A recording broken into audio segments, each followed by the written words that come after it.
WhatsApp bro. अभ्यास करतोय. हे कोणाची वही आहे?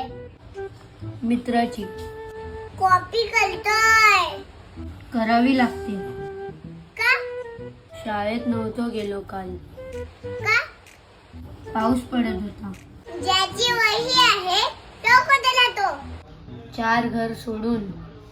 मग तुमच्या 4 घरावर पाऊस पडला काय? बघ भाऊ, 2 प्रकारची माणसं असतात. एक पोलिसांना घाबरून हेल्मेट घालतात आणि दुसरे स्वतःसाठी. अभ्यास करणाऱ्यामध्ये पण 2 प्रकारचे विद्यार्थी असतात. एक टीचरला घाबरून अभ्यास करतात आणि दुसरे आपल्या स्वतःसाठी.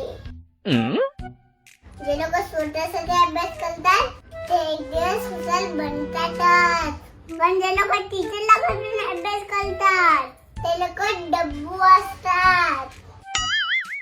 उद्या माझ्या मैत्रिणी बोलल्या तर बघ तुझे डब्बू भाऊ, तर मला चालणार नाही. कॉपी नको घालूस.